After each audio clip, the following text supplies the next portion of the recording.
In the shallow backwaters of the Willamette River basin of western Oregon, a school of fish swim through dense vegetation. The fish might look plain, but they couldn't be more special. This is the Oregon Chub, the first fish to be delisted from the Endangered Species Act, and a poster child for how the act can work.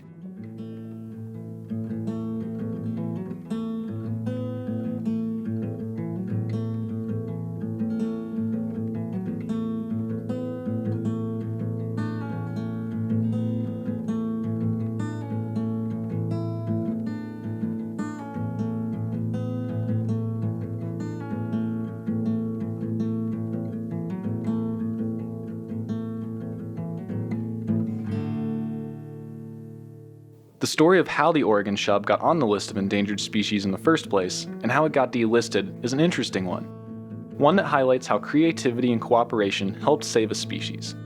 But before learning about that story, it's important to learn about the chub itself.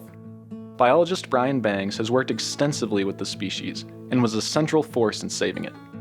So the Oregon Chub is what we call a floodplain minnow. It lives in kind of off-channel habitats. These are ponds, beaver ponds, sloughs, oxbow lakes, the kind of areas that get pretty warm in the summer. They typically don't have little to no summer flow. They have high amounts of vegetation in them, lots of downwood, lots of beaver activity, beaver sticks, beaver dams, that kind of stuff. Even if you were to don your snorkel and explore these habitats, you still might miss this fish. They typically are pretty small. The world record Oregon Chub is 4 inches long, but typically they get about 2 inches long. They can live up to 10 years. On average, they live about 5 years. They eat a variety of macroinvertebrates, so you think it's just the littlest, tiniest bugs they can find out in the sloughs. These include things like mosquitoes, which are certainly helpful for us to have them eat. In addition, the Oregon Chub only lives in one area of the world, the Willamette River Valley of Oregon. You can imagine the Willamette Valley as a big, braided, complex floodplain channel. And initially, before European colonization of the valley, that's what it looked like. The Willamette River wasn't one river, but a whole braided series of channels that went from the Eugene area to what is now Portland. As the human presence in the valley has increased, the Oregon Chub's habitat has changed dramatically. After European colonization, we built dams, we simplified the channel, we put revetments in, we drained a lot of the channel for building cities, building roads, putting in farmland, that kind of stuff, making the valley more habitable. In the process, we destroyed a lot of that habitat. So between early 1900s, when the Chub was described, to building the dams in the 1940s and 1950s, a lot of that habitat was destroyed. This was coupled with another unfortunate thing, which is the introduction of non-native predatory fish. So a lot of our native fish have a lot of defenses against predators. Some fish are fast, some fish bury themselves in the substrate, some fish have spines all over them. Oregon Chub, its defense is to hide out in vegetation. And that's right where all these game fish we brought out with us hunt. And so it's a really unfortunate thing for Oregon Chub. They hide where all the predators hunt. And it was really too bad. These two factors combined, both the introduction of non-native fish and a huge loss of habitat, threatened the chub with extinction. Prior to starting our own research, ODFW, a number of biologists had been looking at Oregon Chub for 50, 100 years. And we only had 29 locations where Oregon Chub had ever been described when they were listed as endangered.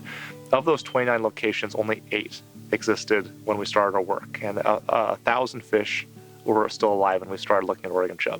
Oregon Chub were in dire circumstances, and recovery needed to be done creatively to address the threats facing the fish.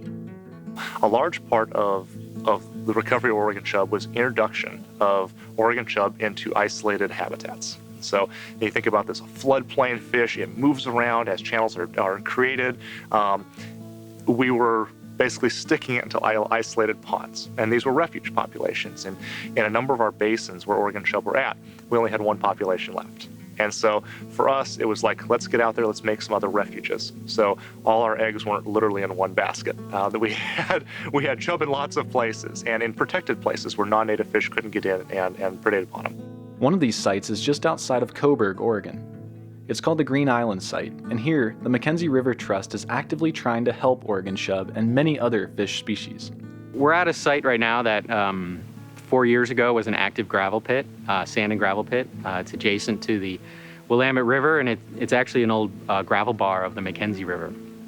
So for the last 40 years they were in here harvesting sand and gravel for different purposes, probably roads mostly. And as a result, there's large pits, and every year those pits get inundated with the floodwaters from the side channel there, and we have a whole host of non-native fish and native fish that swim into the pits, and then the water drops, and then they're more or less entrapped in the pits. The site has been a living laboratory to help biologists learn more about Oregon chub. What I'm doing here today at the site that's behind us is a study looking at how the river flow changes the water elevation of the site, how the temperature, both the river and of the air around us, is changing the water temperature, and how the fish community is responding to those changes in both flow and temperature, and how we can tweak that to favor native fish, Oregon chub, trout, salmon, a little bit of everybody, in favor of non-native fish in some of these habitats. So our goal here is to try to create a system that's more conducive for non-natives to not get trapped. That's one of the goals. So we're going to be creating a side channel around the pond system, and the ponds will be connected to that side channel, and then they'll also be connected to themselves. These refuges have been critical for recovery to work. Currently, about 75% of all Oregon chub, just by number, live in one of these isolated habitats. So a ton of Oregon chub. We went from 1,000 fish to 180,000 fish in 23 years. And a large part of that was both from introducing chub into new habitats, but also helping the people who manage land and manage water create the kind of habitat factors that would be important for kind of rejuvenating this habitat and restoring this habitat. And we've seen, after these restorations, Oregon chub come in and colonize these new habitats. Much of its success has hinged on the Oregon Chub Working Group. Formed in 1991, this group has representatives from the U.S. Fish and Wildlife Service, Oregon Department of Fish and Wildlife, the Army Corps of Engineers, Oregon State University, Mackenzie River Trust, U.S. Forest Service, Oregon State Parks, and the Confederated Tribes of the Grand Ronde. There's no way that one agency could have done recovery on its own. And so a large part of this, our Oregon Chub Working Group, and working with the working group, is both engaging other state and federal agencies in the protection of the species, sometimes not necessarily willing, sometimes very willing, but also working with land trusts, private landowners, and small state agencies, cities and things like this, to get them on board and show them, hey, let's get excited about this little fish that no one cares about, and why it's important, and why these habitats are important. Randy Spreg is one of the landowners whose property helped pave the way to recovery of Oregon chub. My name is Randy Spreg. I own this acreage with my wife, Marilyn. We've been here for 25 years. Randy asked Oregon Department of Fish and Wildlife biologists about managing the pond on his property back in 2008. That conversation ultimately led to a productive relationship between Randy and state biologists. Randy agreed to have his pond serve as a refuge for Oregon chub. Everybody was so invitational, so non-pressuring, and helping educate both myself and my wife about what this might involve. And over the course of really, it probably took maybe even almost a couple of years to get all the legal stuff worked out and for us to really understand what the Safe Harbor Agreement was about, which really is just tremendous benefit to the landowner. But over the course of a couple of years, getting all of that legal stuff worked out so that we understood what we were committing to. Then once all of that was taken care of, then they started working on stocking the chub into this pond. Huge part of this was getting what we call Programmatic Safe Harbor Agreement together.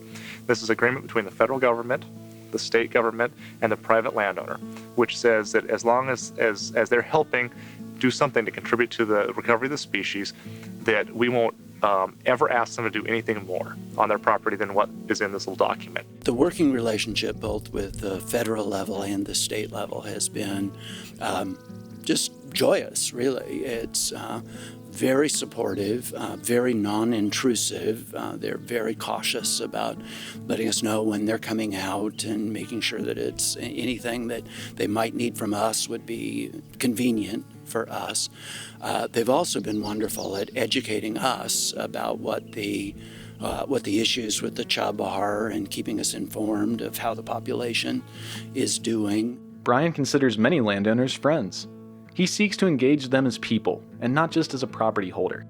As more people became aware of this partnership, Brian was asked even more often to work with people on their land. He's found chub in many new locations as a result. The more people we bring into it, the more partnerships we make, the closer and closer we got to recovery. I think there's so much popular press, both print and other media, that has taken an anti-government perspective, that anything connected with government is somehow bad. That messaging, I think, has been so powerful, it truly is frightening. And one of the things that I hope people would learn is that there is great potential that in interacting with federal and state agencies, that it is a win-win situation. And a lot of people have a lot of they see a lot of risk involved with working with the Endangered Species Act. They think, oh, I'm going to lose my options for management of a property. Or some people, and incorrectly, feel they're actually going to lose their property because of an endangered species. And simply that's not the case. What we try to do is we're all working towards bringing a species back. The last census that they took had somewhere between 650 and 700 fish out here. So they and we were very excited about it. Randy's been an awesome landowner to work with. He's excited about both ecology and the environment, and working on this kind of endangered species that's kind of gone unnoticed for a long time. And he was really excited in the get-go. And every time I talk to him, we tell him his population's doing better and better. He's even more excited. And so he's been asking a lot of questions. Well, how can we do this better? And how can we? Yeah, we have 800 fish this year. How do we get to 1,000? And it's really special to work with people like that. Special relationships like this aligned perfectly with the recovery plan for the Oregon Chub. Every year, the recovery plan for Oregon Chub, which was written when the time the species was listed, said that we had to have at least 20 populations that had 500 fish, at least 500 fish in them, and they had to have a stable or increasing abundance trend. Basically, that the population couldn't be fluctuating all over the place, and it couldn't be kind of going downhill, but it had to be at least stable or increasing abundance trend for 7 years. And I knew we were getting close. And in 2010 we got close, and in 2011 we got close,